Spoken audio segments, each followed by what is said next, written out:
Welcome to the Plato Paradigm, a paradigm shift in reading Plato's dialogues. Episode 66, Euthyphro 14e to 15c. The treatment of the holy as a techne has finally been made explicit, and it is the craft or skill of give and take, where the assumption is that both sides receive what they need and not what they want. This is in line with a common assumption at the time that techne is beneficial. Socrates now turns to asking what benefit the gods could possibly derive from this techne. Frasundemoi tis theophilia tois theois ton chaneus apoton doron hon parhemon lambanusin hamen gardidosin panti delon, uden gar hemines tin agathon hotian me ekenoi dosin. Hade parhemon lambanusin ti opheluntai. But tell me, what is the benefit which happens to be to the gods from the gifts which they receive from us? For what they give us is clear to everyone, for we don't have any good thing which they don't give us. But what they take from us, in what way are they benefited? Eitosouton auton pleonectumen kataten emporian, hoste pantatagtha par auton lambanomen ekenoide parhemon uden. Or do we outdo them so much in commerce that we receive all the good things from them, but they receive no good thing at all from us? Eloie Socrates, tus theus ophelestai apotuton ha parhemon lambanusin? Do you think, Socrates, that the gods are benefited from these things which they take from us? The question is correct, because the gods are not benefited from what we give them. The gods are good in themselves, or they know how to make their own lives better. They don't need humans for that. This predictable answer, however, leads to Socrates' next point. Ala ti de potan tauta o Euthyphron ta parhemon dora tois theois. So what on earth would these be, Euthyphro, the presents from us to the gods? Did oie alloe tibetica gera kai operego arti elegon CHARIS. What do you think other than honor and presents and what I just said just now, CHARIS, gratitude? In other words, Euthyphro is reformulating something he's already said, that we humans, like slaves to masters, worship the gods and thank them for all the good things they do for us. And really we thank them and we are nice to them, we give them presents because of the fear that they would stop doing good things for us and we would have miasma, pollution. It's interesting that Euthyphro says that he has just mentioned that among the gifts that we give the gods there is CHARIS, gratitude, but he has never used this word before.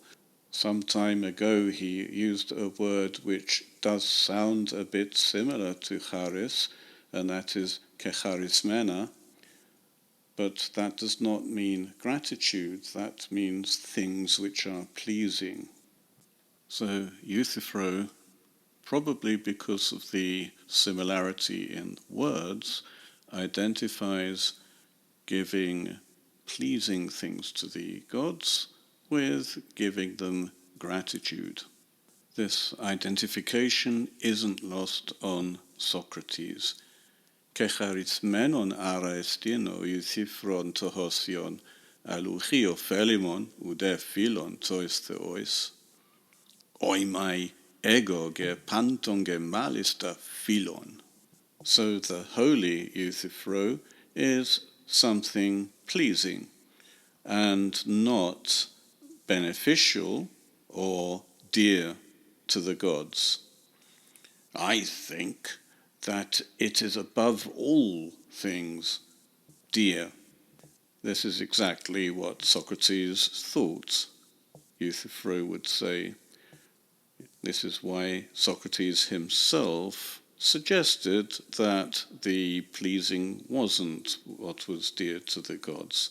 Tout arestin au hos eoike tohosion, totois theois philon, malistage. This then is again, so it seems, the holy, what is pleasing to the gods. Very much so. Euthyphro doesn't seem to see where this is going. This doesn't mean he's an idiot, it just means that he's not a dialectician. He isn't aware that Socrates is completely consistent in his inconsistencies. He's always trying to make people compare and contrast everything in the dialogue. And I hope we remember that we've already had what is pleasing to the gods. It was the theophiles, Euthyphro's first definition after a little reformulation. Thaumaseun tautalegon ansoi hoi logoi phainon tai me menontas alla badidzontas, kai eme aitiase ton daidalon badidzontas autus poien, autos on polyge technikoteros tu daidalu, kai kyklo perionta poion. Will you be surprised then by saying these things if the words appear to you not standing still but walking? And will you accuse me of being the Daedalus who makes them walk, while you are far more crafty, technikoteros, more able to do craft than Daedalus, and when it's you who's making them walk around in a circle? We remember that earlier Euthyphro was complaining that Socrates basically was twisting his words and making words have different meanings. They kept changing. And it was Socrates who introduced Daedalus as his own forefather in sculpting. And Socrates had said at the time that if he really were the one causing the words to change, it was unintentional. But now he's saying, you, Euthyphro, are more than Daedalus. You're more technically able than Daedalus to make things move when they shouldn't move. Statues shouldn't move. These words shouldn't move. They should keep the same meaning. Here Socrates is playing off of Euthyphro's own view about these things. It was Euthyphro who complained that words kept changing. The point here is not just that the words keep changing, but we've gone full circle back to the idea that the holy is what is loved by the gods. Probably Euthyphro hasn't understood this yet, because Socrates now goes on to explain. Don't you sense that the argument has come around us and has come back again to the same place? Perhaps Euthyphro doesn't sense this because Socrates has to keep going.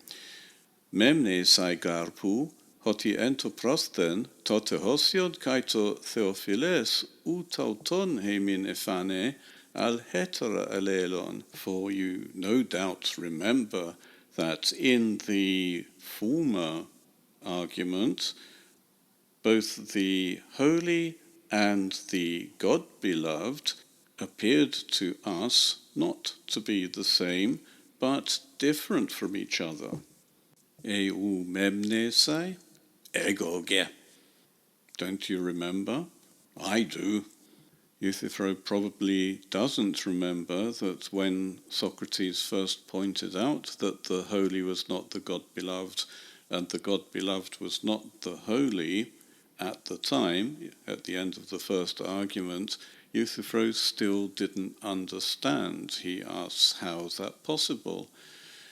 later, just a little later, after the end of the refutation, that's when Euthyphro complains about words moving all the time, and that's when Socrates introduced Daedalus. So what Socrates did this time is mention Daedalus first, and then he probably hoped that Euthyphro would recall that that was following the refutation of the first argument. This would be significant because then Euthyphro would have realized that we have come full circle now, and he shouldn't be happy with the idea that the holy is the God beloved. It's already been refuted, but he's not reacting the right way at the moment. He's being emphatic about remembering, but it doesn't seem that he does actually remember anything. Socrates has to spell it out for him. Nunun uk enoes hotitotois theois philon phes hosionenai, tut talo ti theophiles gignetai, eu paruge. Don't you now understand that you claim that the dear to the gods is holy, but this is nothing other than the God-beloved, isn't it? Quite. Euthyphro doesn't seem to see a problem here. Socrates has now used the actual adjective which was used in the first argument, theophiles, God-beloved, and Euthyphro still doesn't see the problem. By the way, dear to the gods and God-beloved look very similar in Greek. Totois, theois, philon and theois, and then God-beloved is theophiles. Theois, philon, theophiles. Socrates concludes, ukun arti kalos homologumen, tote kalos nun uk orthos tithemetha. Eoiken. Therefore, either just now, in other words, at the end of the first argument, we agreed not well, or if then well, now we posit not correctly.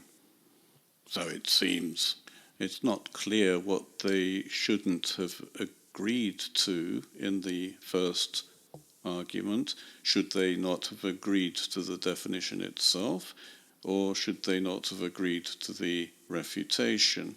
Obviously, if they agreed to the refutation, that means they didn't agree to the definition. And about the second one, what was posited was the definition itself. The definition may still be correct, but the argumentation after the definition could be wrong. Either way, we've had two refutations, so we may expect a third definition of the holy.